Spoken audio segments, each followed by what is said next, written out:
മലയാള സിനിമയിൽ നായകന്മാർ ഒരുപാട് വന്നു പോയിട്ടുണ്ടെങ്കിലും മനസ്സിൽ പതിഞ്ഞൊരു മുഖമുണ്ട് മലയാളികളുടെ മനസ്സിൽ.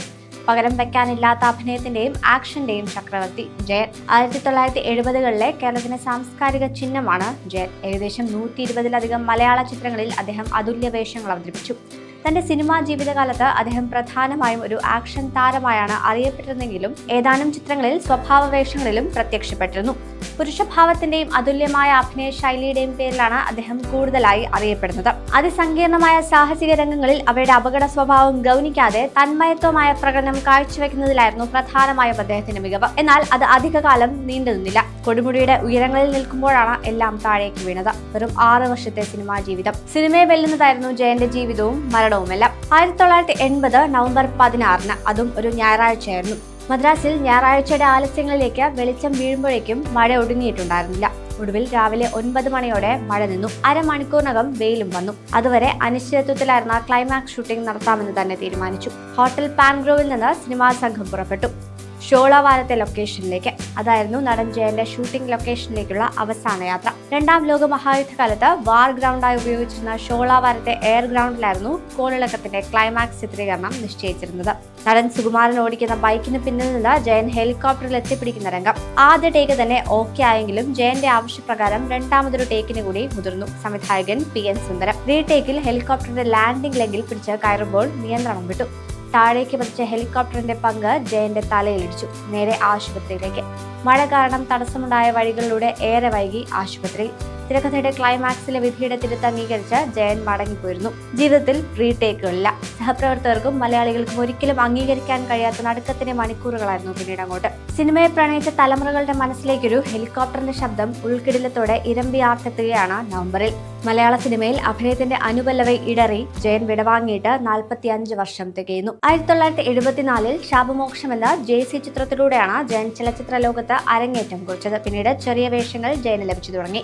ചെറിയ വില്ലൻ വേഷങ്ങളിൽ നിന്ന് പ്രധാന വേഷങ്ങളിലേക്കും ഉപനായക വേഷങ്ങളിലേക്കും അവിടെ നിന്ന് നായക വേഷങ്ങളിലേക്കുമുള്ള ജയന്റെ വളർച്ച വളരെ പെട്ടെന്നായിരുന്നു. ഹരിഹരൻ സംവിധാനം ചെയ്ത ശരപഞ്ചരമാണ് അദ്ദേഹത്തിന് നായക പദവി നൽകിയ ആദ്യ വേഷം. പ്രേക്ഷകർ ആ കൊടും വില്ലനെ നെഞ്ചേറ്റി ആർപ്പുവിളികളോടെ പുറത്തേക്ക്. തങ്ങളുടെ പ്രിയപ്പെട്ട നാട്ടുകാരൻ മലയാള സിനിമയുടെ ഗതി മാറ്റിമറിച്ചിരിക്കുന്നു. കോട്ടക്കൊത്തളങ്ങൾ ഇടിച്ചു തകർത്തിരിക്കുന്നു. അന്നോളം മറ്റൊരു നടനും കഴിയാത്തതുപോലെ കൊടുംവില്ലനായി വന്ന് ജനഹൃദയം കീഴടക്കിക്കൊണ്ട് മലയാള സിനിമയെ അമ്പരപ്പിച്ചിരിക്കുന്നു. കുതിരക്കാരനായി വന്നവൻ കുടുംബനാഥനായിരിക്കുന്നു.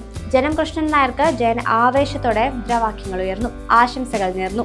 മലയാള സിനിമയിൽ ഒരു തേരോട്ടം തുടങ്ങുകയായിരുന്നു. ഉപനായക പദവിയിൽ നിന്ന് താരരാജ പദവിയിലേക്ക് ജയന്റെ ചൈത്രയാത്ര അവിടെ തുടങ്ങുന്നു. ഓലയിൽ വീട്ടിൽ ഭാരതിയമ്മയുടെ മകൻ, retired navy officer Krishnan Nair, കൊല്ലത്തുകാരുടെ പ്രിയങ്കരനായ ബേബി അണ്ണൻ, മലയാളത്തിലെ താരരാജകുമാരനായത് ചരിത്രം. ആദ്യത്തെ ആക്ഷൻ ഹീറോ. 1980-ൽ റിലീസ് ചെയ്ത അങ്ങാടി എന്ന വമ്പൻ ഹിറ്റിലൂടെ ജയൻ മലയാള സിനിമയിൽ ഐതിഹാസിക പരിവേഷം ആർജിച്ചു. മലയാള സിനിമ പിന്നീട് സാക്ഷ്യം വഹിക്കുന്നത് ഒരു ജയൻ തരംഗത്തിനാണ്. അവനോ അതോ അവളോ, ഇരുമ്പഴികൾ, ബെൻസ് വാസു, ചാകര, ആവേശം, ശക്തി, ലവ് ഇൻ സിംഗപ്പൂർ, കാന്തവലയം, പ്രഭു, സർപ്പം, സഞ്ചാരി, കരിപുരണ്ട ജീവിതങ്ങൾ, അന്തപുരം, ദീപം, കരിമ്പന, മെയിൻ തുടങ്ങിയ ഹിറ്റുകളുടെ നീണ്ട നിര. ഒരു വർഷത്തോളം 30ഓളം സിനിമകളിൽ നായകനായി മലയാള സിനിമയുടെ തലക്കുറിയും മാറ്റിവരച്ചു. ജ്വലിച്ചു നിന്ന ആ പുരുഷ സൗന്ദര്യത്തിൽ ആരാധകർ മയങ്ങി. കേരളത്തിന്റെ ഗ്രാമാന്തരങ്ങളിൽ പോലും ജയൻ ചിത്രങ്ങൾ കളിക്കുന്നതിന് മാത്രമായി സിനിമാ കൊട്ടകകൾ ഉയർന്നു.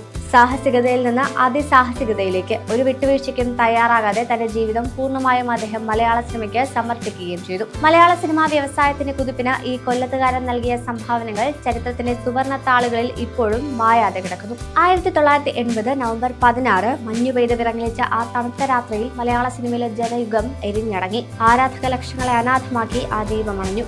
ഇരുണ്ട ആകാശത്തിന് കീഴെ പുതിയൊരു പൊൻതാരകം കണ്ടുതുറന്നു. ജയന്റെ കഥകൾക്ക് എന്നും അതിഭാവുകത്വത്തിന്റെ അംശമുണ്ടായിരുന്നു. ചിലപ്പോൾ കഥകൾ പകർന്നു നൽകുന്നവരുടെ കൂടിച്ചേർക്കലുകൾ. എന്നാൽ പൂർണ്ണതയ്ക്ക് വേണ്ടി കൊതിച്ച ക്ലൈമാക്സിലെ ദുരന്ത നായകന്റെ സവിശേഷതകളോട് ചേർന്ന് നിന്ന എല്ലാ അതിഭാവുകത്വങ്ങളും. അപകടകരമായ രംഗങ്ങൾ, ദ്യൂപ്പില്ലാതെ ചെയ്യുന്ന ആവേശം, അത്ഭുതം ജനിപ്പിക്കുന്ന സ്റ്റണ്ട് സീനുകൾ. ഒരു പക്ഷേ ജയൻ അങ്ങനെ ചെയ്യാനിടയുണ്ടെന്ന സാധ്യത വാതിലെപ്പോഴും തുറന്നിട്ടു ആരാധകർ. അതുകൊണ്ട് തന്നെ എക്കാലത്തും ജയൻ എന്ന നടനെക്കുറിച്ച് കഥകളുണ്ടായി. ഓരോ വർഷവും മാധ്യമങ്ങളും അന്വേഷിച്ചു ജയനെക്കുറിച്ച് പുതിയതെന്തെങ്കിലും.